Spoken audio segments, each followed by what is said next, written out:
Welcome to 360 Tamil. இன்னைக்கு இந்த வீடியோல நம்ம எந்த படத்தோட எக்ஸ்பிளனேஷன் பத்தி பார்க்க போறோம்னா, மலையாள சினிமால இந்த வருஷம் வெளியான ஏர் அப்படின்ற படத்தை பத்தி தான் பார்க்க போறோம். இது ஒரு பக்காவான ஆந்தாலஜி படம்னு சொல்லலாம். இந்த படத்துல மொத்தமா 5 கதைகளை காட்டுவாங்க. 5 வித்தியாசமான லேடிஸோட லைஃப்ல நடக்கிறத பத்தி தான் நமக்கு காட்டுவாங்க. இந்த 5 கதைகளும் சில இடத்துல கனெக்ட் ஆகுற மாதிரியும் காட்டுவாங்க. இந்த படம் ரொம்ப டிஃப்ரெண்டா இருக்கும். உங்க எல்லாருக்குமே பிடிக்கும் நம்புறேன். எக்ஸ்பிளனேஷனுக்குள்ள போறதுக்கு முன்னாடி இந்த வீடியோக்கு ஒரு லைக் போடுங்க. அது மூலியமா இந்த வீடியோ இன்னும் நிறைய பேர்கிட்ட கொண்டு போய் சேர்க்கப்படும். மேற்கொண்டு டைம் வேஸ்ட் பண்ணாம நம்ம நேரடியா எக்ஸ்பிளனேஷனுக்குள்ள போயிடலாம். படத்தோட ஸ்டார்டிங் சீனே ஒரு வீட்டை நமக்கு காட்டுறாங்க. இந்த வீட்டுல ஒரு பொண்ணு தனியா இருந்துட்டு இருக்காங்க. இவங்க பேரு ஐஸ்வர்யா அப்படின்றது. ஐஸ்வர்யாவும் காலையில நியூஸ் பேப்பர்லாம் படிச்சுட்டு இருக்காங்க. இன்னைக்கு இவங்களுக்கு ஒரு இன்டர்வியூவா இருக்கும். அந்த இன்டர்வியூக்கு போலான்ற மாதிரி யோசிக்கிறாங்க. சாரி அயன் பண்ணலான்ற மாதிரி அயன் பண்றதுக்காக எடுத்துட்டு வந்து வைக்கிறாங்க. இவங்க அயன் பண்ணிட்டு இருக்கும் போது ஒரு எறும்பு அது மேல ஏறிட்டு இருக்கு. இவங்க எறும்பை கொல்ல வேணாம்னு நினைக்கிறாங்க. அதனால எறும்பை கொஞ்சம் தள்ளி விட்டுறாங்க. இவங்க சாகடிக்காம விட்டாங்கல்ல, அந்த எறும்பு திரும்பி சாரி மேல ஏறிடுது. இப்ப இவங்களுமே யாருக்கோ கால் பண்ணி பேசுறாங்க. பாய் ஃப்ரெண்டுக்கு தான் கால் பண்ணி பேசுறாங்க போல. இவங்க இன்டர்வியூக்கு போறத பத்தி சொல்றாங்க. இவங்க போறதுல பாய் ஃப்ரெண்டுக்கு விருப்பம் இல்ல போல. அதான் நான் சம்பாதிக்கிறேன்ல, நீ எதுக்காக வேலைக்கு போகணுன்ற மாதிரி பாய் ஃப்ரெண்டு கேட்கிறாரு போல. லைஃப்ல கிடைக்கிற ஆப்பர்ச்சுனிட்டி எல்லாத்தையும் ட்ரை பண்ணி பார்க்கணும் நீ தானே சொல்லுவ. இப்ப நான் ட்ரை பண்ணி பார்க்கறதுல என்ன ஆக போகுது? வேலை கிடைக்குமா கிடைக்காதான்னு கூட தெரியல. நான் இன்டர்வியூக்கு போறேன்ற மாதிரிலாம் கேக்குறாங்க.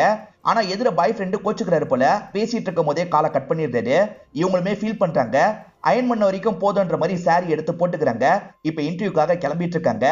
போற வழியில குப்பையெல்லாம் எடுக்கிற ஒரு லேடி பார்த்து பேசுறாங்க. உன் அம்மா சீக்கிரமா உனக்கு கல்யாணம் பண்ணணும்னு நினைச்சாங்க. இன்னும் எவ்வளவு நாளுமா தனியா இருக்க போற? சீக்கிரமா கல்யாணம் பண்ணு அப்படின்ற மாதிரிலாம் பேசிட்டு இருக்காங்க. இப்ப இவங்களுக்கு இன்டர்வியூக்கு டைம் ஆயிடுச்சுல, சரி நான் வரேன்ற மாதிரி இந்த லேடி கிட்ட சொல்லிட்டு பஸ் ஸ்டாப்க்கு வந்துடுறாங்க. பஸ் ஏறி போலான்ற மாதிரி வெயிட் பண்ணிட்டு இருக்காங்க. கரெக்டா இந்த இடத்துக்கு ஒரு பஸ்ஸும் வருது. அப்பன்னு பார்த்து எறும்பு இருக்குல்ல, ஏடகரமான இடத்துல கடிக்குது. இவங்க பஸ்ல ஏறுறதுக்கு ரொம்ப தயங்கிட்டு இருக்காங்க. வேணாம் வேணாம் அப்புறமா பார்த்து போன்ற மாதிரி பஸ்ல ஏறாம நின்றுறாங்க. இப்ப பஸ் ஸ்டாப்ல ஓரமா போய் அந்த எறும்பை எடுத்துடலான்ற மாதிரி எடுக்கிறதுக்கு ட்ரை பண்றாங்க. ஆனா ஆளுங்க வந்துகிட்டே தான் இருக்காங்க. என்ன பண்றதுன்னு தெரியாம ஐஸ்வர்யா முழிக்கிறாங்க. அப்பதான் ஆட்டோ ஒண்ணு வருது. இவங்களுமே ஆட்டோல ஏறிடுறாங்க. இந்த டிரைவர் ஆட்டோல வர லேடிஸ் எல்லாம் பயங்கரமா சைட் அடிப்பாரு போல. ஒரு அழகான பொண்ணு ஏறி இருக்காங்கன்னு தெரிஞ்சோன்னே இவர் தலையெல்லாம் வாரிடுறாரு. அதுக்கப்புறம் தான் எங்க போனோம்னு கேக்குறாரு. இவங்களும் இடத்த சொல்லிடுறாங்க. இவர் அந்த இடத்துக்கு கூட்டு போயிட்டு இருக்கும் போது கண்ணாடியில இவங்களையே பார்த்துட்டு இருக்காரு. இவர் பார்க்கலனா கூட எறும்பு எடுத்துடலாம். இப்ப எப்படி எறும்பு எடுக்கிறது அப்படின்ற மாதிரிலாம் யோசிச்சுட்டு இருக்காங்க. இவங்க அன்ஈஸியா இருக்கிறத இவருமே கவனிக்கிறாரு.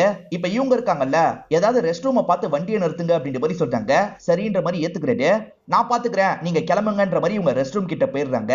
மேடம்க்கு ரொம்ப அவசரம் போலன்ற மாதிரி இவரும் கிளம்பிடுறாரு. இவங்க கதவை தட்டிக்கிட்டே இருக்காங்க. ரொம்ப லேட்டா தான் அந்த நபர் கதவை திறந்து வெளியே வராரு. ஸ்மோக் பண்ணிக்கிட்டே வெளியே வராரு. இவங்களை குறு குறுன்னு பார்த்துட்டு இருக்காரு. இங்கெல்லாம் பாத்ரூம் நம்ம யூஸ் பண்ண வேணாம் அப்படின்ற மாதிரி இவங்களும் வேகமா நடக்க ஆரம்பிக்கிறாங்க.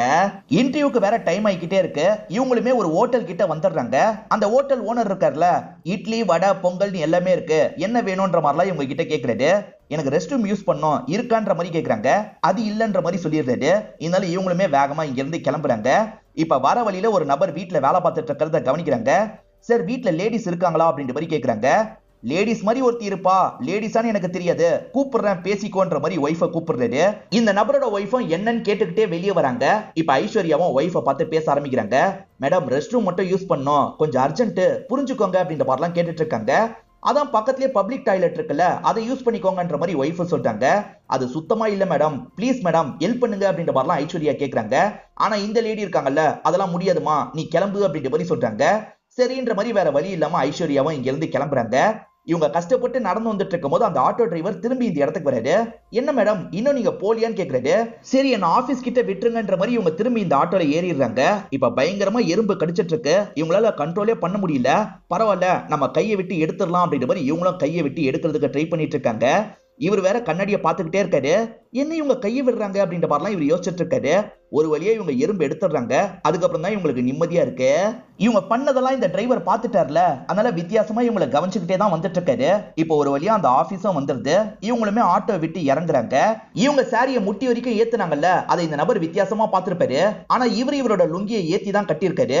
நீங்க மட்டும் இப்படி கட்டலாமான்ற மாதிரி ஒரு பார்வை பாக்குறாங்க. சொல்லலாம் மாட்டாங்க. அவர் எப்படி வித்தியாசமா பார்த்தாரோ அந்த மாதிரி தான் பார்த்திருப்பாங்க. அவர் என்ன பண்றாருன்னா சட்டுன்னு லுங்கி எல்லாம் கீழே இறக்கி விடுறாரு. இப்ப இவங்களுக்கு தர வேண்டிய மீதி காசை தந்துடுறாரு. இப்ப இவங்களுமே இங்க இருந்து நடந்து ஆபீஸ்க்குள்ள போறாங்க. லைட்டா ஸ்மைல் பண்ணிக்கிட்டே போறாங்க. ஆண்கள் எப்படினாலும் ட்ரெஸ் பண்ணலாம், ஆனா பெண்களுக்கு நிறைய விதிமுறைகள்லாம் இருக்குன்றதை இன்டைரக்டா சொல்ற மாதிரி தான் இந்த கதையை காட்சி பத்திருப்பாங்க. இதோட ஃபர்ஸ்ட் கதை முடிஞ்சிருது. இப்ப செகண்ட் கதையை நமக்கு காட்டுறாங்க. ரம்யான்ற ஒரு ஆக்ட்ரஸோட வீட்டை தான் நமக்கு காட்டுறாங்க. ஒரு டைம்ல பெரிய ஆக்ட்ரஸா இருந்திருப்பாங்க. இப்ப இவங்களோட சான்ஸ்லாம் கொஞ்சம் கொஞ்சமா குறைஞ்சிட்டு இருக்கு. இப்ப கூட ஒரு ப்ரொடியூசர் கிட்ட தான் போன்ல பேசிட்டு இருக்காங்க. அவர் பயங்கரமா ஃப்ளோட்லாம் பண்றாரு. இவங்களுக்கு ரொம்ப கடுப்பா இருக்கு. இருந்தாலும் இந்த ப்ராஜெக்ட ஓகே பண்ணோன்ற மாதிரி அவர்கிட்ட பேசிடுறாங்க. இப்ப பாபுன்னு ஒருத்தரை காட்டுறாங்க. இவர் ரம்யா கிட்ட தான் வேலை பார்த்துட்டு இருக்காரு. எடிட்டிங் ஒர்க் பண்ணுவாரு, அதே சமயம் வீடியோ எல்லாம் எடுப்பாரு. இப்ப ரம்யாவும் இந்த இடத்துக்கு வந்துடுறாங்க. அந்த ஆல்பம் சாங்க காட்டுன்ற மாதிரி கேக்குறாங்க. இவருமே எடிட் பண்ணி வச்சிருக்கிறத காட்டுறாரு. எடிட்லாம் நல்லா இருக்கு, ஆனா இன்னமும் சில ஃபுட்டேஜ் எல்லாம் நம்ம ஜாயின் பண்ணோம், அப்பதான் இந்த ஆல்பம் சாங் நல்லா இருக்கும், அதுக்கேத்த மாதிரி ஏதாவது ஐடியாவை யோசிக்கணும் அப்படின்ற மாதிரி சொல்றாங்க. நேத்து ஒரு ஃபேமிலி vlog எடுத்தோம்ல, அதை காட்டுன்ற மாதிரி பாபு கிட்ட கேக்குறாங்க. இப்ப பாபுவும் ப்ளே பண்ணி காட்டுறாரு. ஆக்சுவலா அதுல என்ஜி ஷாட் தான் நிறைய இருக்கு, அதாவது நாட் ஓகே ஷாட்னு சொல்லுவாங்கல்ல, அதுதான் நிறைய இருக்கு. ஹஸ்பண்டும் பொண்ணும் லைட்டா சொதப்புறாங்க. இதை எடிட் பண்ணி ஓகே பண்ண முடியுமான்ற மாதிரி இவங்க கேக்குறாங்க. கஷ்டம் மேடம், பண்ண முடியாதுன்னு பாபு சொல்றாரு.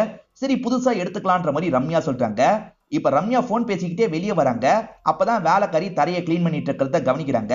இத கண்டென்ட்டா மாத்தினா எப்படி இருக்கும்ன்ற மாதிரி ரம்யா யோசிக்கிறாங்க. பாபு இங்க வா, இத கண்டென்ட்டா மாத்தலாம் அப்படின்ற மாதிரி பாபு கிட்ட சொல்லிடுறாங்க. இப்ப அந்த வேலைக்காரி கிட்ட பேசுறதுக்காக வந்துடுறாங்க. நான் உங்ககிட்ட தொடப்பத்தை கேட்பேன், நீங்க தரணும், அதுக்கப்புறம் நான் கூட்டுவேன், இதுதான் கண்டென்ட்ன்ற மாதிரி சொல்லிட்டாங்க. வேலைக்காரியும் சரின்ற மாதிரி ஏத்துக்கிறாங்க.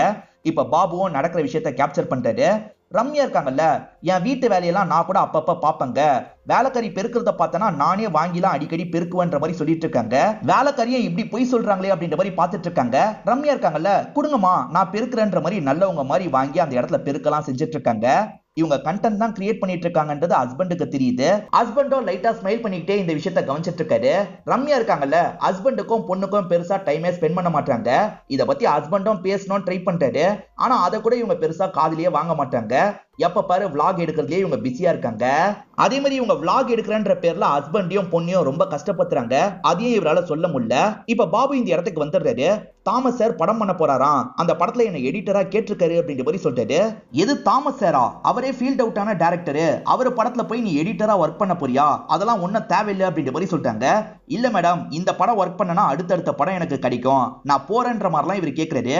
இவர் இப்படி கேட்கறதுக்கு ஒரு காரணம் இருக்கு. ஏன்னா இவங்க சம்பள பாக்கி எல்லாம் நிறைய வச்சிருக்காங்க, அதனால தான் இப்படி கேட்கறாரு. இதுக்கு ரம்யா என்ன சொல்றாங்கன்னா, சீக்கிரமே நான் ஒரு படத்துல ஒர்க் பண்ண போறேன், ஆல்மோஸ்ட் எல்லாத்தையுமே பேசி முடிச்சாச்சு, அந்த படத்துல உன்னை எடிட்டரா யூஸ் பண்றேன், புரிஞ்சுக்கோன்னு சொல்றாங்க. அப்போ ஓகேன்ற மாதிரி பாபுவும் இந்த இடத்துல ஏத்துக்கிறாரு. இப்ப இவங்க இருக்காங்கல்ல, ஹஸ்பண்டை வச்சும் பொண்ணை வச்சும் vlog எல்லாம் எடுத்துட்டு இருக்காங்க. சுத்தமா பொண்ணுக்கு இதெல்லாம் பிடிக்கவே மாட்டேங்குது. ஏன்பா அம்மா இப்படி பண்றாங்கன்ற மாதிரி அப்பா கிட்ட கேட்டுட்டு இருக்கா. இருந்தாலும் அம்மாக்காக அந்த vlogல எல்லாம் பேசிட்டு இருக்கா. ப்ரொடியூசருக்கு மீடியம் பர்சனா ஒருத்தர் இருப்பாரு பாத்தீங்களா, அந்த பர்சன் இந்த இடத்துக்கு வந்திருக்காரு. வந்தவர் இந்த எடிட்டர் பாபு கிட்ட பேசுறாரு. தாமஸ் சார் படத்துல உன்னை கேட்டாங்களாமே, போக போறியான்ற மாதிரி கேக்குறாரு. இல்ல இல்ல மேடம் யூஸ் பண்றதா சொல்லியிருக்காங்க, அதனால நான் போலன்ற மாதிரி சொல்றாரு. ஓஹோ, ரம்யா மேடம் யூஸ் பண்ண போறாங்களா, இவங்க யூஸ் பண்ண மாதிரி தான் அப்படின்ற மாதிரி இவரும் புலம்பிக்கிட்டே போறாரு. ரம்யா மேடம் யூஸ் பண்ணிடுவாங்களான்ற மாதிரி பாபுக்கும் டவுட் வருது. ப்ரொடியூசர் இருக்காரு பாத்தீங்களா, ரெண்டு பசங்களை அனுப்பி வச்சிருக்காரு. இப்ப ரம்யாவும் உட்காந்து அந்த ரெண்டு பசங்க கிட்ட பேசிட்டு இருக்காங்க. எனக்கு கதெல்லாம் கூட ஓகே, ஆனா சில சீன் எல்லாம் மட்டும் மாத்தணும் அப்படின்ற மாதிரி சொல்றாங்க. நீங்க சொல்ற மாதிரியே பண்ணிக்கலாம் அப்படின்ற மாதிரி அந்த ரெண்டு பசங்க சொல்றாங்க. அதே மாதிரி இந்த படத்துக்கு எடிட்டரா பாபுவை போடலான் இருக்கோம், உங்களுக்கு எடிட்டிங்லாம் ஒரு சூப்பரா பண்றாருன்னு சொல்றாங்க. ஒரு படத்துக்கு எடிட்டிங் ஒர்க் பார்க்கணும்னா என்ஜி ஷாட்டை கூட ஓகே பண்ற திறமை வேணும், ஆனா பாபு கிட்ட அந்த திறமைலாம் இல்ல, பாபுலாம் படத்துக்கு ஒர்க் பண்றதுக்கு இன்னும் நாள் ஆகும்ன்ற மாதிரி ரம்யா சொல்றாங்க. என்ஜி ஷாட்னா நாட் ஓகே ஷாட்னு சொல்லுவாங்க, அதாவது கம்ப்ளீட்டா அந்த ஷாட் ஓகேவா இருக்காது, சில பீஸை மட்டும் தான் அதுல இருந்து கட் பண்ணி எடுக்க முடியும். என்ஜி ஷாட்டை எடிட் பண்ற அளவுக்கு அவனுக்கு சாமர்த்தியம் பத்தாது, நம்ம வேற ஒரு எடிட்டருக்கு போயிடலாம், இந்த எடிட்டரை பிக்ஸ் பண்ணிடலாம் அப்படின்ற மாதிரி வேற ஒரு எடிட்டரோட பேரை சொல்லிட்டாங்க. இந்த ரெண்டு பசங்களும் சரின்ற மாதிரிலாம் ஏத்துக்கிறாங்க. இதெல்லாம் எடிட் பண்ணிட்டு இருக்க பாபு காதுல கேட்க வாய்ப்பு இல்லைன்னு தான் ரம்யா தைரியமா பேசிட்டு இருக்காங்க. ஆனா உண்மை என்னன்னு பாத்தீங்கன்னா, அவர் எடிட்டிங் ஒர்க் பண்ணிருக்க மாட்டாரு, அதனால காதுல எல்லாத்தையும் வாங்கிடுறாரு. என்ன நம்ம கிட்ட வாக்கு கொடுத்துட்டு இப்படி பண்றாங்கன்ற மாதிரிலாம் ஃபீல் பண்றாரு. ரம்யா இன்னைக்கு ஒரு ஜுவல்லரி ஷாப் ஓபன் பண்றதுக்காக போக போறாங்க. இதை ஒரு vlog-ஆ எடுக்கலான்ற மாதிரி பாபு கிட்ட சொல்றாங்க. பாபுவும் ரெடி ஆகுறாரு. என் பல்லுல ஏதாவது மாட்டிருக்கான்னு கேக்குறாங்க. அதெல்லாம் எதுவுமே இல்லைன்ற மாதிரி சொல்லிட்டாரு. இப்ப இவங்களுமே கேமராவை பார்த்து நார்மலா பேச ஆரம்பிக்கிறாங்க. இப்ப ஹஸ்பண்டும் பொண்ணும் வந்துடுறாங்க. நாங்க 3 பேருமே ஷாப் ஓபனிங்க்கு தான் போக போறோம், நீங்க எல்லாருமே வந்துருங்கன்ற மாதிரிலாம் வீடியோல பேசிட்டு இருக்காங்க. இவங்க 3 பேருமே அந்த ஜுவல்லரி ஷாப்பை நோக்கி தான் போயிட்டு இருக்காங்க. போயிட்டு இருக்க வழியில முன்னாடி ஒரு ஆட்டோக்காரர் சடன் பிரேக் பிடிச்சிடுறாரு. ரம்யாவோட ஹஸ்பண்டும் சட்டுன்னு பிரேக் பிடிச்சிடுறாரு. ரம்யா பயங்கரமா டென்ஷன் ஆயிடுறாங்க. இப்படிதான் சடன் பிரேக் பிடிப்பியான்ற மாதிரி அந்த ஆட்டோ டிரைவரை திட்டுறாங்க. இவர் தான் ஃபர்ஸ்ட் ஸ்டோரியில வந்தவரா இருப்பாரு. ரம்யாக்காக எல்லாருமே வெயிட் பண்ணுவாங்கன்ற மாதிரி ரம்யா நினைச்சிருப்பாங்க. ஆனா ரம்யாவோட பேனர்லாம் அங்க இருந்து எடுத்து வச்சிட்டு இருக்காங்க. ரம்யாக்கு ஒண்ணுமே புரியல. இவங்க உள்ள நுழையும் போது அங்க இருக்க பசங்க எல்லாம் பார்த்து சிரிக்கிறாங்க. இப்பயும் ரம்யாக்கு ஒண்ணுமே புரிய மாட்டேங்குது. அங்க இருக்க ஒரு நபர் கிட்ட என்னாச்சு, இனாகிரேஷன் ஃபங்க்ஷன் தானே இன்னைக்கு நடக்கணும் அப்படின்ற மாதிரி கேக்குறாங்க. வேணான்ற மாதிரி நாங்க மெயில் அனுப்பணுமே, நீங்க பாக்கலையான்ற மாதிரி கேக்குறாரு. வேணாமா, ஏன் வேணான்ற மாதிரி ரம்யா கேக்குறாங்க. இந்த வீடியோ தான் காரணம் பாருங்கன்ற மாதிரி வீடியோவை காட்டுறாரு. இவங்களுமே அந்த வீடியோவை பாக்குறாங்க. இவங்க இன்னும் கொஞ்சம் சீனை சேர்த்து ஒரு ஆல்பம் சாங்க ரிலீஸ் பண்ணணும்னு நினைச்சாங்க பாத்தீங்களா, அத பாபு ரிலீஸ் பண்ணி வச்சிருக்காரு போல. ஆக்சுவலா இவங்க vlog எடுக்கும் போது நிறைய சொதப்பி இருப்பாங்கல்ல, ப்ளூபர்ஸ் மாதிரி இருக்கும்ல, அந்த ப்ளூபர்ஸ் எல்லாத்தையும் எடிட் பண்ணி தான் அவர் சேர்த்து விட்டுருக்காரு. அது பார்க்கவே செம்ம காமெடியா இருக்கு. அதனால பாக்குற எல்லாருமே என்ஜாய் பண்றாங்க. அது ரொம்ப வைரலா போயிட்டு இருக்கு. வியூஸே போக மாட்டேங்குதுன்னு பாபு கிட்ட புலம்பி இருப்பாங்க. ஆனா இந்த வீடியோ வியூஸ் பயங்கரமா போயிட்டு இருக்கு. இந்த நபர் இருக்கார்ல, நீங்க ரொம்ப ஓபனா இருக்கீங்க மேடம், ஆனா எங்களோட இதுக்கு இதெல்லாம் செட் ஆகாது, அதனால தான் ஓனர் கேன்சல் பண்ண சொல்லிட்டாரு அப்படின்ற மாதிரிலாம் சொல்லிட்டு இருக்காரு. இவங்களுமே லைட்டா இந்த இடத்துல ஃபீல் பண்ணிட்டு இருக்காங்க. இப்ப ஹஸ்பண்ட் அந்த வீடியோவை முழுசா பாக்குறாரு. பார்த்தவர் இருக்கார்ல, நாட் ஓகே ஷாட் எல்லாம் இவனுக்கு எடிட் பண்ண தெரியலன்ற மாதிரி சொல்லுவல்ல, ஆனா நாட் ஓகே ஷாட்டை வச்சே சூப்பரா ஒரு ஆல்பத்தையே கிரியேட் பண்ணிருக்கான் அப்படின்ற மாதிரி ஹஸ்பண்ட் சொல்லிட்டாரு. ஆமா இல்ல அப்படின்ற மாதிரி இவங்களும் யோசிக்கிறாங்க. அது இவங்களுக்கு பாசிட்டிவா தான் போயிட்டு இருக்கு. அதனால லைட்டா சந்தோஷமா படுறாங்க. நம்ம பண்ண வேலைக்கு எப்படியோ ரம்யா மேடம் நம்ம மேல கோவத்துல தான் இருப்பாங்க, அவங்க வரதுக்குள்ள கிளம்பிடலாம் அப்படின்ற மாதிரி திங்ஸ் எல்லாம் எடுத்து வச்சிட்டு இருக்காரு. அப்பதான் இவருக்கு போன் கால் வருது. தயங்கி தான் அட்டன் பண்றாரு. ரம்யா தான் பேசுறாங்க. உன் எடிட்டிங் நல்லா இருந்தது, நீ தான் என்னோட அடுத்த படத்துக்கு எடிட்டர் அப்படின்ற மாதிரி சொல்றாங்க. இதை கேட்கிற பாபுக்கு ரொம்ப சந்தோஷமா இருக்கு. திரும்பி சீட்ல உட்காந்துடுறாரு. இதோடயே இந்த கதையை நமக்கு முடிச்சிடுறாங்க. 3வது கதையை பொறுத்த வரைக்கும் ஒரு ஹஸ்பண்ட் அண்ட் ஒய்ஃபை நமக்கு காட்டுறாங்க. ஹஸ்பண்ட் டைம் என்னன்னு கேட்கறாரு. ஒய்ஃப் ஆன் டைமை பார்த்து ஹஸ்பண்ட் கிட்ட சொல்லிட்டாங்க. ஆக்சுவலா இவங்க 2 பேருக்கு கல்யாணம் ஆகி 35 வருஷம் ஆயிடுச்சு. இது வரைக்கும் இவங்க 2 பேருமே ரொம்ப ஒத்துமையா இருக்காங்க. ஹஸ்பண்டுக்கு சின்ன சின்ன விஷயம் கூட இவங்க தான் பார்த்து எடுத்து தருவாங்க. நான் சாப்பாடுலாம் ரெடி பண்ணிட்டேன் வாங்கன்ற மாதிரி கூப்பிடுறாங்க. 2 பேருமே சேர்ந்த மாதிரி இந்த இடத்துல சாப்பிட்டுட்டு இருக்காங்க. நாளைக்கு இவங்களோட கல்யாண நாளா இருக்கும், அதனால வெளியே போலான்ற மாதிரி யோசிக்கிறாங்க. ஒய்ஃபோட போன் வேற போயிடுச்சு. போகும்போது உனக்கு ஒரு புது போன் வாங்கிடலாம் அப்படின்ற மாதிரிலாம் ஹஸ்பண்ட் சொல்லிட்டாரு. இப்ப குப்பை எடுக்கிற லேடி இருக்காங்கல்ல, குப்பையை தாங்கன்ற மாதிரிலாம் கேட்டுட்டு இருக்காங்க.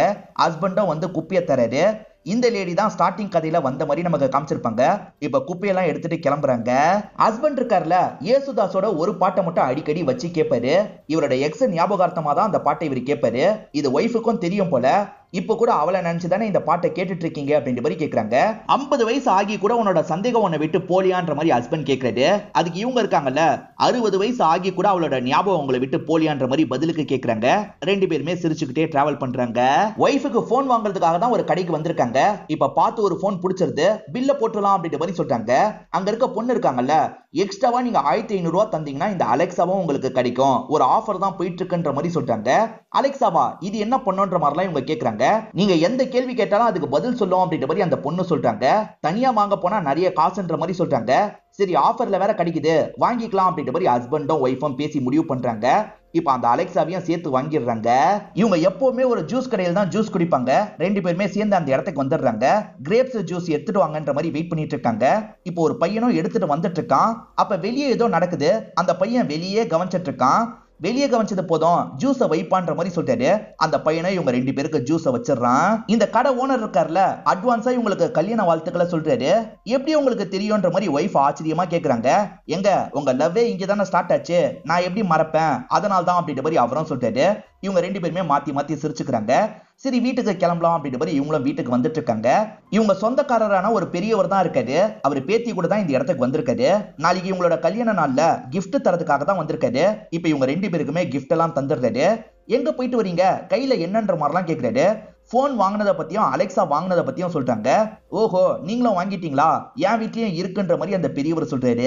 ஒய்ஃப் இருக்காங்கல்ல, அந்த சின்ன பொண்ணுக்கு சாப்பாடுலாம் ஊட்டி விட்டுட்டு இருக்காங்க. அதே சமயம் அந்த பெரியவர் இருக்கார்ல, எப்படி அலெக்சாவை யூஸ் பண்ணும் அப்படின்றதெல்லாம் பிரதாப்க்கு சொல்லி தந்துட்டு இருக்காரு. எல்லாத்தையும் பிரதாப் கேட்டு தெரிஞ்சுக்கிறாரு. இப்ப பிரதாப் என்ன பண்றாருன்னா, அந்த ஏசுதாஸ் பாட்டை பிளே பண்ணு அப்படின்ற மாதிரி சொல்றாரு. இதுவும் அந்த பாட்டை பிளே பண்ணிட்டு இருக்கு. இந்த சவுண்ட் கேட்டு ஒய்ஃப் பயங்கரமா டென்ஷன் ஆயிடுறாங்க. திரும்பி அந்த பாட்டை தான் கேக்குறீங்களா அப்படின்ற மாதிரி அதட்டுறாங்க. அவ கோவப்பட்டுட்டா, அதனால ஆஃப் பண்ணிரு அப்படின்ற மாதிரி இவர் சொல்றாரு. இந்த படத்துல இவங்க ரெண்டு பேருமே பண்றது ரொம்ப கியூட்டா இருக்கும். அதனால படமா பார்க்கணும்னு நினைக்கிறவங்க ஃபுல்லா கூட பாருங்க. ஒய்ஃப் இருக்காங்கல்ல, இப்ப சமையல் வேலையெல்லாம் பார்த்துட்டு இருக்காங்க. ஹஸ்பண்ட் டைம் என்னன்னு கேக்குறாரு. ஒய்ஃப் வேகமா சொல்றதுக்காக வராங்க. ஆனா ஹஸ்பண்ட் அலெக்சா கிட்ட தான் கேட்டிருப்பாரு. அலெக்சா சொல்லிருது. இப்ப சாப்பிடுற டைம் வந்துருது. ஒய்ஃபும் சாப்பிட வாங்கன்னு சொல்றாங்க. இரு ஜோக் கேட்டுட்டு வந்துடுறேன்ற மாதிரி அலெக்சா கிட்ட இவர் ஜோக்கு கேக்குறாரு. அதுவும் ஜோக் எல்லாம் சொல்லுது. இவர் பயங்கரமா சிரிக்கிறாரு. இதெல்லாம் சுத்தமா ஒய்ஃபுக்கு பிடிக்கவே மாட்டேங்குது. ஒய்ஃப் இங்க இருந்து எந்திரிச்சு போயிடுறாங்க. இப்ப ஹஸ்பண்ட் இல்லாத சமயம் அலெக்சா கிட்ட நம்ம பேசலாம் நினைக்கிறாங்க. ஆனா அது அலெக்ஸேன்ற மாதிரி கூப்பிடுறாங்க. அதனால அது கிட்ட இருந்து பதிலே வர மாட்டேங்குது. ஓஹோ, ஆம்பளை கிட்ட மட்டும் தான் பேசுவியா, என்கிட்ட பேச மாட்டியா அப்படின்ற மாதிரி ஒய்ஃபுமே கோவப்பட்டு இருக்காங்க. வெள்ளிக்கிழமை ஒய்ஃப் பூவெல்லாம் பறிப்பாங்க. ஹஸ்பண்ட் தான் இவங்களுக்கு ஹெல்ப் பண்ணுவாரு. ஆனா இன்னைக்கு ஹஸ்பண்ட் வேகமா உள்ள போயிடுறாரு. உள்ள போய் அலெக்சாவை யூஸ் பண்ணிட்டு இருக்காரு. இதை வெளிய இருந்து கவனிக்கிறவங்க லைட்டா ஃபீல் பண்றாங்க. இந்த அலெக்சா வந்ததுல இருந்து ஹஸ்பண்ட் கூட நமக்கு கேப் ஏற்பட்டுருச்சு அப்படின்ற மாதிரிலாம் இவங்க யோசிக்கிறாங்க. ஹஸ்பண்டும் எப்ப பாரு அலெக்சா கிட்டே தான் பேசிட்டு இருக்காரு. நைட்டு தூங்கிட்டு இருக்காங்க. இப்ப விடிய காலையில ஹஸ்பண்ட் எந்திரிக்கிறார்ல, வாட்ச கூட பார்க்க மாட்டாரு. அலெக்சா டைம் என்னன்ற மாதிரி கேக்குறாரு. அதுதான் டைம் சொல்லுது. இதெல்லாம் ஒய்ஃபோட காதுலயும் கேக்குதுல. ஒய்ஃப் பயங்கரமா கோவப்பட்டு இருக்காங்க. இப்ப ஹஸ்பண்டும் ஒரு வேலையை முடிக்கிறதுக்காக வெளியூருக்கு கிளம்பிட்டு இருக்காரு. நான் வேணும்னா வரட்டுமா அப்படின்ற மாதிரி ஒய்ஃப் கேக்குறாங்க. உனக்கு தான் மூட்டு வலி இருக்குல்ல, நீ வந்து கஷ்டப்பட தேவையில்ல, நான் அலெக்சாவை எடுத்துட்டு போறேன்ற மாதிரி பேக்குக்குள்ள அலெக்சாவை எடுத்து வைக்கிறாரு. இதெல்லாம் பார்க்கும்போது ஒய்ஃபுக்கு ரொம்ப கஷ்டமா இருக்கு. அப்ப நானும் அலெக்சாவும் ஒன்னான்ற மாதிரிலாம் இவங்க யோசிக்க ஆரம்பிக்கிறாங்க. இன்னைக்கு சாரி நல்லா இருக்கு, இன்னைக்கு சமையல் நல்லா இருக்கு அப்படின்ற மாதிரிலாம் ஹஸ்பண்ட் சொல்லுவாரு. இப்ப அதெல்லாம் சொல்லவே மாட்டாரு. இதை நினைச்சு இவங்க பயங்கரமா ஃபீல் பண்ணிட்டு இருக்காங்க. ஹஸ்பண்ட் ஊர்ல வேலையெல்லாம் முடிச்சிடுறாரு போல. திரும்பி வந்துடுறாரு. நான் போன இடத்துல நெட் கனெக்ஷன் கூட இல்ல, அலெக்சாவை என்னால யூஸே பண்ண முடியல, சார்ஜ் குறைஞ்சிருக்கும்னு நினைக்கிறேன், நீ போட்டு வச்சிரு அப்படின்ற மாதிரி குளிக்கிறதுக்கு போறாரு. இவங்களுமே அந்த அலெக்சாவை முறைச்சு பாக்குறாங்க. இதை ஏதாவது பண்ணாதான் நம்ம நிம்மதியா இருக்க முடியும்ன்ற மாதிரி யோசிக்கிறாங்க. இப்ப அவர் சாப்பிடுறதுக்காக வந்துடுறாரு. இவங்களுமே ரெடி பண்ண எல்லாத்தையும் டேபிள்ல எடுத்துட்டு வந்து வைக்கிறாங்க. இப்ப பதட்டமா இவருக்கு சர்வ் பண்ணிட்டு இருக்காங்க. ஏன் ஒய்ஃப் இவ்வளவு பதட்டப்படுறா அப்படின்ற மாதிரி இவர் யோசிக்கிறாரு. சரி சார்ஜ் போட சொன்னனே, போட்டுட்டியா அப்படின்ற மாதிரி கேக்குறாரு. பேக்ல அந்த அலெக்சா இருந்தா தானே சார்ஜ் போட முடியும், பேக்ல அலெக்சாவே இல்லன்ற மாதிரி இவங்க சொல்றாங்க. எது அலெக்சா இல்லையா, எங்க போச்சு அப்படின்ற மாதிரி இவரும் சாப்பிடறதை விட்டு எந்திரிச்சிடுறாரு. இப்ப பேக்ல தேடி பார்த்தா அலெக்சா இல்லன்னு தெரிய வருது. இவர் ஊருக்கு போனார்ல, அங்க விட்டுருக்க வாய்ப்பு இருக்குன்ற மாதிரி கேக்குறாரு. இங்கெல்லாம் அலெக்சா இல்லன்ற மாதிரி அங்க இருக்கவரும் சொல்றாரு. அப்ப அலெக்சா எங்க தான் போச்சுன்ற மாதிரி இவர் யோசிச்சுட்டு இருக்காரு. இப்ப குப்பை எடுக்கிறவங்க இருக்காங்கல்ல, குப்பையெல்லாம் எடுத்துட்டேன் அப்படின்ற மாதிரி இவர்கிட்ட சொல்லிட்டு கிளம்புறாங்க. ஒருவேளை ஒய்ஃப் குப்பையில போட்டுப்பாளா அப்படின்ற மாதிரி இவர் யோசிக்கிறாரு. அந்த சமயம் பார்த்து ஒய்ஃப் வேற வெளியே வந்துடுறாங்க. லைட்டா திருட்டு மொழியோட இருந்துட்டு இருக்காங்க. இவரும் ஒய்ஃபை முறைச்சு பார்த்துட்டு இருக்காரு. இவங்க பார்க்க வேணான்ற மாதிரி அவரை பார்க்காமயே மெயின்டைன் பண்ணிட்டு இருக்காங்க. போக போக அவர் இருக்காரு பாத்தீங்களா, சடனா சிரிக்க ஆரம்பிச்சிடுறாரு. எப்பயோ இருந்த எக்ஸ நினைச்சே பொசசிவ் ஆவா, அப்ப இதை நினைச்சு பொசசிவ் ஆயிருக்கான்றத ஹஸ்பண்ட் புரிஞ்சுக்கிறாரு. ஹஸ்பண்டுக்கு புரிஞ்சிருச்சு அப்படின்றது ஒய்ஃபுக்கும் புரியுது. ரெண்டு பேருமே கட்டி பிடிச்சுக்கிறாங்க. இதோட கதை முடியுது. நாலாவது கதையோட ஸ்டார்டிங் சீனே ஒரு பொண்ணோட வீட்டை நமக்கு காட்டுறாங்க. அம்மா டீ வச்சிருக்காங்க, அதை கூட குடிக்காம இந்த பொண்ணு படுத்துட்டு இருக்கா. இந்த பொண்ணோட பேரு பிரியா அப்படின்றது. இவ எதையோ நினைச்சு அப்செட்டா இருக்கா போல. எதை நினைச்சு அப்செட்டா இருக்கான்னு தெரியல.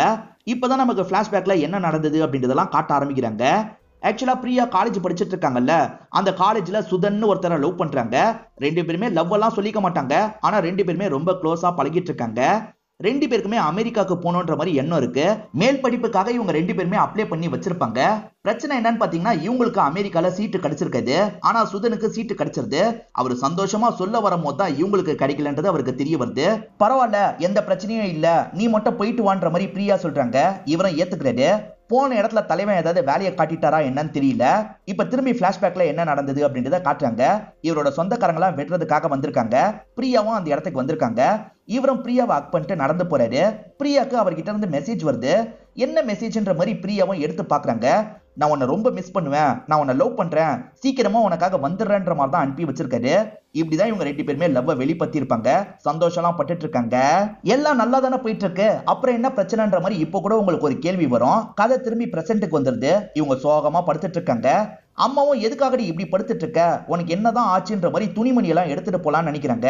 அம்மா அந்த துணியெல்லாம் எடுக்காதீங்க, நான் எடுத்துக்கிறேன், நீங்க கிளம்புங்க அப்படின்ற மாதிரி சொல்றா. இவளுக்கு என்ன ஆச்சுன்னு தெரியல அப்படின்ற மாதிரி அம்மா புலம்பிக்கிட்டே இங்க இருந்து கிளம்பிடுறாங்க. இங்கதான் இவங்க மேற்கொண்டு நடந்த விஷயத்தை யோசிச்சு பாக்குறாங்க. இவங்களை பொறுத்த வரைக்கும் ஒரு தங்கச்சி இருக்கா, அதே மாதிரி ஒரு பாட்டி இருக்காங்க. எல்லாருமே சேர்ந்த மாதிரி தான் சாப்பிட்டுட்டு இருக்காங்க. அப்ப அப்பா இருக்காருல, பிரியா நாளைக்கு உனக்கு ஒரு சர்ப்ரைஸ் இருக்குன்ற மாதிரி சொல்றாரு. என்ன சர்ப்ரைஸ்னு கேக்குறாங்க. அதெல்லாம் சொல்ல மாட்டேன், நாளைக்கு தான் உனக்கு தெரியும்ன்ற மாதிரி அப்பா சொல்றாரு. இந்த டைம்லாம் சுதன் வெளிநாட்டுல இருந்து திரும்பி வந்திருப்பாரு. சுதனை இவங்க லவ் பண்றது எல்லாருக்குமே தெரியும். சுதன் இருக்காருல, ஒரு காரோட இந்த இடத்துக்கு வந்துடுறாரு. ஆக்சுவலா அப்பா தான் பொண்ணுக்காக இந்த காரை வாங்கியிருக்காரு. சுதனுக்கு மட்டும் இது முன்கூட்டியே தெரியும் போல. உன்னோட அப்பா உனக்காக வாங்கல, நமக்காக வாங்கியிருக்காரு அப்படின்ற மாதிரிலாம் சுதன் சொல்றாரு. அப்படியான்ற மாதிரி இவங்களும் கேட்டுக்கிறாங்க. இப்ப எதையோ விட்டுட்டு போன மாதிரி வீட்டுக்குள்ள வராங்க. அப்பா ஒரு ஃபைலை தேடணும் வாங்கன்ற மாதிரி கூப்பிடுறாங்க. அப்பாவும் ரூம்குள்ள வந்துட்டாரு. எனக்கு சர்ப்ரைஸ் தர போறீங்கன்னா என்கிட்ட தான் முதல்ல காரை காமிச்சிருக்கணும், உங்க வருங்கால மாப்பிள்ளை கிட்ட காரை காமிச்சிருக்க கூடாது, இதுக்கப்புறம் இந்த மாதிரிலாம் பண்ணாதீங்க அப்படின்ற மாதிரி லைட்டா அப்பா கிட்ட சத்தம் போடுறாங்க. ஆனா இது எதையும் வெளியே இருக்க சுதன் கிட்ட காட்டிக்க மாட்டாங்க. சுதன் கிட்ட நார்மலா சொல்லிட்டு இங்க இருந்து கிளம்பிடுறாங்க. வேற ஒரு நாள் சுதனும் இவங்களும் உட்கார்ந்த மாதிரி பேசிட்டு இருக்காங்க. இவங்க ரெண்டு பேருமே இப்ப நல்ல வேலையில இருக்காங்க. சீக்கிரமா கல்யாணம் பண்ணிக்கிட்டா என்னன்ற மாதிரிலாம் யோசிக்கிறாங்க. சுதன் என்ன சொல்றாருன்னா, அமெரிக்காவோட கல்ச்சரே டோட்டலா வித்தியாசமா இருக்கு. அவங்க ஒருத்தரை பத்தி ஒருத்தர் நல்லா புரிஞ்சுக்கிறாங்க, அதுக்கப்புறம் தான் கல்யாணமே பண்ணிக்கிறாங்க. ஆனா நம்ம அப்படி கிடையாதுன்ற மாதிரி சொல்றாரு. நீ என்ன சொல்ல வரன்னு கேக்குறாங்க. நம்ம இது வரைக்கும் வெளியே டைமே ஸ்பெண்ட் பண்ணது இல்ல, அப்படி டைமை ஸ்பெண்ட் பண்ணாதானே ஒருத்தரை பத்தி ஒருத்தர் புரிஞ்சுக்க முடியும். நம்ம வெளியே போய் டைம் எல்லாம் ஸ்பெண்ட் பண்ணா என்னன்ற மாதிரி கேக்குறாரு. அதுக்கு பிரியா இருக்காங்கல்ல, கல்யாணத்துக்கு அப்புறம் நம்ம ஒன்னா தானே நிறைய டைமை ஸ்பெண்ட் பண்ண போறோம், அப்ப ஸ்பெண்ட் பண்ணிக்கிட்டா என்னன்ற மாதிரிலாம் கேக்குறாங்க. பரவாயில்ல விடு, உனக்கு புரியலன்ற மாதிரி இவரும் அந்த டாபிக்கை மாத்துறாரு. அவர் போனோம்னு ஆசைப்படுறாருன்னு உங்களுக்கு புரியுது, சரி போலாம், ஆனா வீட்டுல என்ன சொல்றதுன்னு கேக்குறாங்க. நம்ம கூட நிக்சன் ஒருத்தன் படிச்சான்ல, இப்ப அவன் போட்டோகிராஃபரா தான் இருக்கான். ப்ரீ வெட்டிங் ஷூட்டுக்காக போறோன்ற மாதிரி வீட்டுல சொல்லுவோம், கண்டிப்பா ஏத்துப்பாங்க, நம்ம ஜாலியா டைமை ஸ்பெண்ட் பண்ணலாம் அப்படின்ற மாதிரி சொல்லிட்டாரு. சரி எனக்கு ஓகேன்ற மாதிரி இவங்களும் இந்த இடத்துல ஏத்துக்கிறாங்க. இப்ப பிரியா பைக்ல வேகமா வந்துட்டு இருக்காங்க. சட்டுன்னு யாரோ குறுக்க வந்துடுறாங்க போல. சாரின்னு சொல்லிட்டு போறாங்க.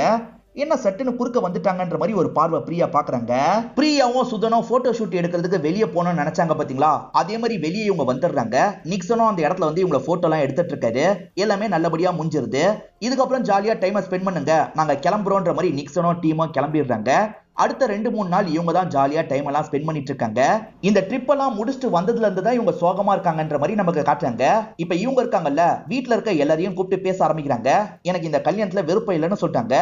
என்னடி திடீர்னு வந்து இப்படி சொல்ற, என்னாச்சு, எதனால பேசி சால்வ் பண்ணிக்கலாம் அப்படின்ற மாதிரி அம்மா சொல்றாங்க. அதான் வேணான்னு சொல்றேன்ல, என்ன விட்டுருங்க அப்படின்ற மாதிரிலாம் அம்மா சொல்லிட்டு இருக்காங்க. காரணம் சொன்னா தானே தெரியும், சொல்லுன்ற மாதிரி அம்மா கேட்டுக்கிட்டே இருக்காங்க. இப்ப பிரியாவும் அம்மா கிட்ட பேச ஆரம்பிக்கிறாங்க. நாங்க போட்டோ ஷூட்டுக்காக போனோம்ல, அது என்ன ஃபுல்லா சாட்டிஸ்ஃபை பண்ணலமா, அதனால தான் கல்யாணம் வேணான்னு சொல்றேன் அப்படின்ற மாதிரி சொல்றாங்க. அம்மாக்கு சாட்டிஸ்ஃபைனா என்ன அர்த்தம்னே தெரியல. அப்பா கிட்ட கேட்டுட்டு இருக்காங்க. ஆனா அப்பாக்கு பொண்ணு என்ன சொல்ல வரான்னு ஓரளவுக்கு புரிஞ்சிருது. அவ வேணான்னு சொல்லிட்டா விட்டுரு அப்படின்ற மாதிரி அப்பா கிளம்புறாரு. இப்ப பாட்டி மட்டும் லைட்டா ஸ்மைல் பண்றாங்க. பேத்தி என்ன சொல்ல வரான்றது பாட்டிக்கு புரிஞ்சிருது. இந்நேரத்துக்கு கதை கேட்டுட்டு இருக்க உங்களுக்கும் காரணம் புரிஞ்சிருக்கும், இருந்தாலுமே நமக்கு புரிய வைக்கணும்ன்றதுக்காக அந்த சீனியுமே நமக்கு காமிச்சிடுறாங்க. ரெண்டு பேர் ஒன்னா இருக்கணும்னு நினைச்சாங்கல்ல, பிசிக்கல் ரிலேஷன்ஷிப்பும் வச்சுக்கலாம் நினைச்சிருப்பாங்க. ஆக்சுவலா இவர் ஆரம்பிச்சு வெறும் 4 நிமிஷத்துல விஷயத்தை முடிச்சிடுறாரு. இவர் ஃபுல்லா சாட்டிஸ்ஃபை பண்ணல, இதனால இவர் கூட காலம் முழுக்க வாழ முடியாதுன்ற மாதிரி இவங்க யோசிச்சிருப்பாங்க. அதனால தான் கல்யாணத்தை கேன்சல் பண்ணாங்கன்ற மாதிரி நமக்கு காட்டுறாங்க. 5வது கதையோட ஸ்டார்டிங் சீனே பார்வதின்னு ஒருத்தங்களை காட்டுறாங்க. அபார்ட்மெண்ட்ல இருக்க ஒரு பிளாட்ல இவங்க தனியா இருந்துட்டு இருக்காங்க. இவங்க ஜாகிங் ஓடி வந்துட்டு இருக்கும் போது ஒரு அங்கிளை பாக்குறாங்க. இவங்க அபார்ட்மெண்ட்டை சேர்ந்தவரா இருப்பாரு, அதனால சாதாரணமா அவர்கிட்ட பேசிட்டு இவங்க கிளம்புறாங்க. இப்ப அபார்ட்மெண்ட் வாசலுக்கு வந்துடுறாங்க. செக்யூரிட்டிக்கு காசு தந்திருப்பாங்க போல, சீக்கிரமா நான் தந்துடுறேன்னு சொல்றாரு. அதெல்லாம் ஒண்ணும் எனக்கு தேவையில்லை, நீங்களே வச்சுக்கோங்கன்னு சொல்றாங்க. இவங்க ஜாகிங் முடிச்சுட்டு வர சமயம் வேலைக்காரி வேலைக்கு வந்திருக்கணும், ஆனா இன்னும் வேலைக்காரி வராம இருக்கா. இவங்க ஓடி வந்ததுல கொஞ்சம் டயர்டா இருக்காங்க, உட்காந்து ரெஸ்ட் எடுத்துட்டு இருக்காங்க. அப்பதான் இவங்களுக்கு போன் கால் வருது. இவங்களும் அட்டன் பண்ணி பேசுறாங்க. பாய் ஃப்ரெண்ட் கிட்ட தான் பேசுறாங்க போல, ரொம்ப சந்தோஷமா பேசிட்டு இருக்காங்க. ஆனா போக போக பாய் ஃப்ரெண்ட் என்ன சொல்றாருன்னு தெரியல. இவங்களோட முகம் டோட்டலா மாறிடுது. எதுக்காக திடீர்னு இந்த முடிவுன்ற மாதிரிலாம் கேட்டுட்டு இருக்காங்க. அதுக்கு பாய் ஃப்ரெண்ட் என்ன சொல்றாருன்னு தெரியல. இவங்க போக போக கோவம்லாம் படுறாங்க. ஒரு ஸ்டேஜ்ல காலியும் கட் பண்ணிடுறாங்க. பாய் ஃப்ரெண்ட் பேசினதை நினைச்சு கொஞ்சம் அப்செட்டா இருக்காங்க. இவங்களுக்கு பசி வேற உயிரை போகுது. சரி ஏதாவது போட்டு குடிப்போன்ற மாதிரி போடுறதுக்காக வராங்க. அப்பன்னு பார்த்து யாரோ காலிங் பெல் அடிக்கிறாங்க. யாருன்னு கதவை திறந்தா தம்பி தான் வந்திருக்காரு. பார்வதிக்கும் தம்பிக்கும் 5 வயசுக்கு மேல வித்தியாசம் இருக்கும். பொதுவா பொண்ணுக்கு கல்யாணம் பண்ணிட்டு தான் பையனுக்கு கல்யாணம் பண்ணணும்னு சொல்லுவாங்கல்ல. அக்கா கல்யாணம் பண்ணாம இருக்கிறதுனால இவரோட கல்யாணம் தள்ளி போய்கிட்டே இருக்கு. என்னோட கல்யாணம் தள்ளி போய்கிட்டே இருக்கு, நீ எப்பதான் கல்யாணம் பண்ணுவ, சீக்கிரமா ஏதாவது சொல்லுக்கா, யாரையாவது லவ் பண்ணனா அதையாவது வீட்டுல சொல்லுன்ற மாதிரி கேக்குறாரு. சீக்கிரமா கல்யாணம் பண்ணோம் அதானே உனக்கு பிரச்சனை, சீக்கிரமே நான் ஆபீஸ்ல அமெரிக்காக்கு அனுப்ப வாய்ப்பு இருக்கு, அப்படி அமெரிக்காக்கு போயிட்டேன்னு வச்சுக்கோ, நீ கல்யாணம் பண்ணிக்கோ, ஏதாவது சொல்லி சமாளிச்சுக்கோ அப்படின்ற மாதிரிலாம் இவங்க சொல்றாங்க. தம்பி கிளம்பிடுறாரு. இவங்களுமே வேலை பார்க்கறதுக்கு ரெடி ஆகுறாங்க. அப்ப ஆபீஸ்ல இருக்கவர் இருக்கார்ல, இன்னைக்கு மீட்டிங்க்கு நல்லா ப்ரிப்பேர் பண்ணிட்டு வந்துரு, ஏன்னா ஒரு முக்கியமான ஆள் வரப்போறாரு, அவர் தான் நீ அமெரிக்காக்கு போகணுமா இல்லையான்னு முடிவு பண்ணுவாரு அப்படின்ற மாதிரி சொல்றாரு. சரின்ற மாதிரி இவங்க ஏத்துக்கிறாங்க. இவங்களுக்கு பயங்கரமா பசிக்குது. காஃபி டீன்னு ஏதாவது செய்யலாமான்னு நினைக்கிறாங்க. ஆனா அதுக்கு கூட இவங்களுக்கு டைம் இல்ல. சரி ஆப்பிள் மட்டும் சாப்பிட்டு போன்ற மாதிரி ஆப்பிளை மட்டும் எடுத்துட்டு இங்க இருந்து கிளம்புறாங்க. ஆனா ஸ்டவ் ஆன்ல வச்சுட்டே இவங்க கதவை சத்திட்டு வெளியே வந்துடுறாங்க. இப்ப லிப்ட்ல ஏறலான்னு வரும்போது தான் வேலைக்காரி லிப்ட்டை விட்டு வெளியே வராங்க. இதான் வர டைமான்ற மாதிரி இவங்க வேலைக்காரி மேல டென்ஷன் ஆகுறாங்க. சாரிமா கொஞ்சம் லேட் ஆயிடுச்சு அப்படின்ற மாதிரி வேலைக்காரி சொல்லிட்டாங்க. நீ எப்பவுமே 8:05க்கு தான் வர, 8 தானே உன்னோட வேலை டைம், நாளையில இருந்து 8க்கு தான் வரணும், இன்னைக்கு ஒண்ணு நீ வேலை பார்க்க தேவையில்ல, கிளம்புன்ற மாதிரிலாம் சொல்றாங்க. பார்வதி காலையில ஒரு அங்கிள் கிட்ட பேசினாங்கல்ல, அந்த அங்கிள் ஒய்ஃபோட நடந்து வந்துட்டு இருக்காரு. போற வழியில கார்ல எங்களை டிராப் பண்ணிருமா அப்படின்ற மாதிரி கேக்குறாரு. ஆனா வேலைக்கு ஆல்ரெடி உங்களுக்கு லேட் ஆயிடுச்சு. இவங்க லிப்ட் வந்தோன்னா சட்டுன்னு லிப்ட்ல இறங்க ஆரம்பிச்சிடுறாங்க. எனக்கு வேலை இருக்கு அதனால நான் கிளம்புறேன்ற மாதிரி கிளம்பிடுறாங்க. இவங்க 2 பேருமே கொஞ்சம் அப்செட் ஆயிடுறாங்க. இப்ப பார்வதியும் வேகமா பார்க்கிங்க்கு வந்து கார் எடுத்துட்டு கிளம்ப ஆரம்பிக்கிறாங்க. செக்யூரிட்டி இருக்கார்ல, ரிமோட் கரெக்டா ஒர்க் ஆகுதா அப்படின்ற மாதிரி கதவை திறந்து மூடிலாம் பார்த்துட்டு இருக்காரு. இவங்க பக்கத்துல வரும்போது கதவு மூடிடுது. இவர் திரும்பி பட்டன் அமைக்கி கதவை திறக்கலாம் ட்ரை பண்றாரு. ஆனா பட்டன் ஒர்க் ஆக மாட்டேங்குது. இவர் திரும்ப திரும்ப ட்ரை பண்ணிக்கிட்டே இருக்காரு. சீக்கிரமா ட்ரை பண்ணுங்கண்ணே, நான் போகணுன்ற மாதிரி இவங்க கொஞ்சம் அதட்டி சொல்றாங்க. அதுக்கப்புறம் தான் கதை ஓபன் ஆகுது. இவங்களும் வேகமா கிளம்பிடுறாங்க. பார்வதி எல்லார்கிட்டயும் ஸ்வீட்டா பேசுற ஆள் தான். பாய் ஃப்ரெண்டு கூட சண்டை ஏற்பட்டது இல்ல, அதனாலயும் ஆபீஸ்க்கு லேட் ஆனதுனாலயும் எல்லார்கிட்டயும் கோவப்பட்டுக்கிட்டே இருக்காங்க. ஒரு வழியே இவங்க ஆபீஸ்க்கு வந்து சேர்ந்துடுறாங்க. போன்ல பேசின நபரும் ஒரு முக்கியமான நபரை இந்த இடத்துக்கு கூட்டு வந்துடுறாரு. நான் கொஞ்சம் சீக்கிரமா வந்துட்டேன், உங்களுக்கு பிரச்சனை இல்ல அப்படின்ற மாதிரி அவர் கேட்கிறாரு. எந்த பிரச்சனையும் இல்ல சார், நாங்க எல்லாத்தையும் ரெடி பண்ணி வச்சிட்டோம், உட்காருங்க அப்படின்ற மாதிரிலாம் சொல்லிட்டு இருக்காங்க. உன்னை பத்தி நிறைய கேள்விப்பட்டிருக்கமா, நேர்ல பார்த்ததுல சந்தோஷம் அப்படின்ற மாதிரிலாம் சொல்லிட்டாரு. இப்ப பார்வதி எக்ஸ்பிளைன் பண்றதுக்கு தயாராகுறாங்க. ஆக்சுவலா பெரிய ஆபத்து வந்தா அந்த ஆபத்தை குறைக்கிறதுக்கான வேலையை பத்தி தான் இவங்க சொல்லிட்டு இருக்காங்க. அதை எக்ஸ்பிளைன் பண்ணிட்டு இருக்கும் போது தான் இவங்களுக்கு ஒரு விஷயம் ஸ்ட்ரைக் ஆகுது. அதாவது அடுப்பை வச்சோம், அதை ஆஃப் பண்ணாமே வந்துட்டுமே, எரிஞ்சிருச்சுன்னா என்ன பண்றது அப்படின்ற மாதிரிலாம் இவங்க பயங்கரமா யோசிக்கிறாங்க. ஒழுங்கா எக்ஸ்பிளைன் பண்ணிட்டு இருந்தவங்க இதை யோசிக்க ஆரம்பிச்சோன்னா கொஞ்சம் திணற ஆரம்பிக்கிறாங்க. என்ன திணறாங்க அப்படின்ற மாதிரி இவரும் கவனிச்சிட்டு இருக்காரு. பார்வதியும் ஒரு நிமிஷம் கேட்டுட்டு கதவை திறந்துட்டு வெளியே போயிடுறாங்க. அவருக்கு ஒண்ணுமே புரியல. இப்ப பார்வதி ஃப்ரெண்டு பேசுறதுக்காக வந்துட்டு இருக்காரு. பார்வதி வேலைக்காரிக்கு கால் பண்ணி வீட்டுக்கு போனியான்னு கேக்குறாங்க. நீங்க போக வேணாம்னு சொன்னீங்கல்லம்மா, அதனால நான் போலன்ற மாதிரி வேலைக்காரியும் சொல்லிட்டு இருக்காங்க. சரி அங்கிளுக்கு கால் பண்ணலாம் அப்படின்ற மாதிரி இவங்களும் பேசின அங்கிளுக்கு கால் பண்றாங்க. அங்கிள் கிட்ட இந்த விஷயத்த சொல்லலாம்னு நினைக்கிறாங்க. ஆனா அங்கிளுக்கு கால் வரத பாக்குறாரு. அந்த பார்வதி தான் கால் பண்றா, காலை ஒன்னும் எடுக்க தேவையில்லை அப்படின்ற மாதிரி கட் பண்ணிடுறாரு. காலையில பார்வதி டைம் இல்லைன்னு சொன்னாங்கல்ல, அதனால தான் அங்கிள் இப்படி பண்றாரு. உனக்கு என்ன ஆச்சு, அவர் வெயிட் பண்ணிட்டு இருக்காரு, உள்ள வான்ற மாதிரிலாம் இந்த ஃப்ரெண்டு சொல்லிட்டு இருக்காரு. இல்ல இல்ல எனக்கு ஒரு முக்கியமான வேலை இருக்கு, நான் போகணுன்ற மாதிரி இவங்களும் லிஃப்ட் மூலியமா கீழே வந்துடுறாங்க. இப்ப வேகமா ஓடி வந்துட்டு இருக்காங்க. இந்த மாதிரி ஓடி வரும்போது தான் பிரியா குறுக்க வந்திருப்பாங்க. என்ன இப்படி நடுவுல வந்துட்டாங்கன்ற மாதிரி பிரியா யோசிச்சிருப்பாங்க. இப்ப பார்வதி இருக்காங்கல்ல, அவங்க கார் எடுத்துட்டு கிளம்பலாம்னு நினைக்கிறாங்க. இப்ப வேகமா வீட்டை நோக்கி வந்துட்டு இருக்காங்க. வழியிலேயே கார் ஒரு இடத்துல மக்கர் பண்ணிருது. காரை இவங்க ஓரமா நிறுத்திடுறாங்க. அந்த வழியா ஒரு ஆட்டோ வருது. அந்த ஆட்டோல ஏறி உக்காந்துடுறாங்க. ஸ்டார்டிங்ல காமிச்ச ஆட்டோ டிரைவர் தான் இந்த ஆட்டோ ஓட்டுறாரு. இவர் முன்னாடி பார்த்து ஓட்ட மாட்டாரு, இவங்களையே தான் பார்த்துட்டு இருக்காரு. பின்னாடி வர வண்டியை பார்க்கறதுக்காக தான் கண்ணாடி வச்சிருக்காங்க. பின்னாடி உட்காந்து இருக்க லேடிஸை பார்க்கறதுக்காக வைக்கலன்ற மாதிரி அதட்டுறாங்க. இதனால ஆட்டோ டிரைவர் இருக்கார்ல, சடன் பிரேக் போட்டு ஆட்டோவை நிறுத்திடுறாரு. அப்பதான் ரம்யாவும் ஹஸ்பண்டும் பின்னாடி வந்திருப்பாங்க. இப்படிதான் சடன் பிரேக் பிடிப்பியான்ற மாதிரி திட்டிட்டு இங்க இருந்து கிளம்பி இருப்பாங்க. பார்வதி இவரை டேமேஜ் பண்ற மாதிரி பேசிட்டாங்கல்ல, காசு தந்துட்டு வண்டியை விட்டு இறங்குங்க மேடம்னு சொல்லிட்டாரு. காசெல்லாம் இல்ல, நான் கூகுள் பே தான் பண்ணணும் அப்படின்ற மாதிரி சொல்லிட்டாங்க. என்கிட்ட கூகுள் பே எல்லாம் இல்லன்ற மாதிரி இவர் சொல்லிட்டாரு. என்ன வீடு வரைக்கும் விட்டுருங்க, யார்கிட்டயாவது வாங்கி உங்களோட காசை தந்துடுறன்ற மாதிரி சொல்றாங்க. சரி போறன்ற மாதிரி இவரும் வண்டியை ஸ்டார்ட் பண்ணிட்டு கிளம்ப ஆரம்பிக்கிறாரு. இப்ப பெட்ரோல் பங்க் கிட்ட வண்டியை கொண்டு போறாரு. ஏற்கனவே நிறைய வண்டி வெயிட் பண்ணுது, இவரும் வெயிட் பண்ணோன்ற நிலைமை இருக்கு. இதனால பார்வதி இருக்காங்கல்ல, இது வேலைக்காவாது அப்படின்ற மாதிரி இறங்கி ஓட ஆரம்பிக்கிறாங்க. ஓடியும் வீட்டுக்கு போறதுக்கு நேரம் ஆகும். கூல் ட்ரிங்க்ஸ் கடைக்காரரு வெளியே ஸ்கூட்டரை வச்சிருக்காரு. இவர்கிட்ட கேட்கலான்ற மாதிரி இவங்களும் ஸ்கூட்டர் வேணும்ன்ற மாதிரி கேட்கிறாங்க. இல்லம்மா அது ஒர்க் ஆகல அப்படின்ற மாதிரிலாம் இவர் சொல்லிட்டு இருக்காரு. இததான் அந்த ஜூஸ் தரதுக்காக வந்த பையன் பார்த்திருப்பான். தம்பி பார்த்தது போதும், ஜூஸை வையின்ற மாதிரி பிரதாப் சொல்லியிருப்பாரு. எப்படி எல்லா ஸ்டோரியும் சூப்பரா கனெக்ட் பண்றாங்களா? இப்ப பார்வதி ஓடிட்டு இருக்கிறத நமக்கு காட்டுறாங்க. அப்படியே கட் பண்ணி நமக்கு ஆட்டோ டிரைவரை காட்டுறாங்க. அவரோட ஆட்டோல இப்ப மமிதா பைஜு தான் ஏறுறாங்க. இவர் என்ன பண்றாருன்னா கண்ணாடியில இவங்களையும் குறுகுறுன்னு பார்க்க ஆரம்பிக்கிறாரு. மமிதா பைஜு முறைச்சு ஒரு பார்வை பாக்குறாங்க. இவர் கண்ணாடியே டோட்டலா திருப்பிடுறாரு. இப்ப அமைதியா ஆட்டோவை மட்டும் ஓட்ட ஆரம்பிக்கிறாரு. இப்ப பார்வதியா வெறித்தனமா பிளாட்டை நோக்கி ஓடிட்டு இருக்காங்க. என்ன இந்த அம்மா இப்பயும் ஜாகிங் ஓடிட்டு இருக்காங்க அப்படின்ற மாதிரி வாட்ச்மேனும் கவனிச்சிட்டு இருக்காரு. இப்ப இவங்க லிப்ட்ல வந்துட்டு இருக்கும் போதுதான் வேலைக்காரியை கவனிக்கிறாங்க. வேலைக்காரி வேற ஒரு பிளாட்ல வேலை பார்த்துட்டு போயிட்டு இருக்கா போல. இவங்க கிட்ட நான் அபார்ட்மெண்ட்ல இருந்தே கிளம்பிட்டேன்ற மாதிரி போய் சொல்லிருப்பா. அதனால இவங்களும் முறைச்சு ஒரு பார்வை பாக்குறாங்க. சரி நம்மளே பிளாட்டுக்கு போலான்ற மாதிரி வேகமா பிளாட்டுக்கு வந்துடுறாங்க. ஆஃப் பண்ணலான்னு பார்த்தா ஏற்கனவே ஆஃப்ல தான் இருக்கு. தேவையில்லாம நம்ம ஓடி வந்துட்டோமா அப்படின்ற மாதிரி இவங்க யோசிக்கிறாங்க. பார்த்தா இந்த இடத்துல தான் ஐஸ்வர்யா நின்று சிரிச்சிட்டு இருக்காங்க. ஆக்சுவலா ஐஸ்வர்யா தான் வந்து ஆஃப் பண்ணிருக்காங்க. ஐஸ்வர்யா வேற யாரும் கிடையாது, இவங்களோட பார்ட்னரா தான் இருப்பாங்க. ஐஸ்வர்யா யார்கிட்டயோ பேசின மாதிரியும் இவங்க யார்கிட்டயோ பேசின மாதிரியோ காமிச்சாங்கல்ல, இவங்க 2 பேர் தான் உண்மையில பேசியிருப்பாங்க. இவங்க 2 பேருமே லெஸ்பியன். அதனால தான் கல்யாணத்தை தள்ளி போட்டுக்கிட்டே இருப்பாங்க. பார்வதி காலையில கொஞ்சம் டென்ஷன் ஆயிட்டாங்கல்ல, மனசு கேட்காம தான் ஐஸ்வர்யா இந்த இடத்துக்கு வந்திருப்பாங்க. இப்ப ஐஸ்வர்யா மன்னிப்புலாம் கேக்குறாங்க. பார்வதியும் பதிலுக்கு மன்னிப்பு கேக்குறாங்க. ஒரு ஸ்டேஜ்ல பார்வதி கிஸ் பண்ற மாதிரி வராங்க. அதை நம்ம பாத்திர கூடாதுல்ல, அதனால ஐஸ்வர்யா கேமராவை தள்ளி வைக்கிற மாதிரி காமிச்சு நமக்கு படத்தை முடிச்சிடுறாங்க. இந்த படத்துல வந்த 5 கதையும் கண்டிப்பா உங்களுக்கு பிடிச்சிருக்கும் நம்புறேன். இந்த வீடியோ உங்களுக்கு பிடிச்சிருந்ததுன்னா லைக் பண்ணுங்க, கமெண்ட் பண்ணுங்க, மறக்காம 360 தமிழ் சேனலை சப்ஸ்கிரைப் பண்ணுங்க. தொடர்ச்சியா இந்த மாதிரி வீடியோக்கள் வந்துகிட்டே தான் இருக்கும்.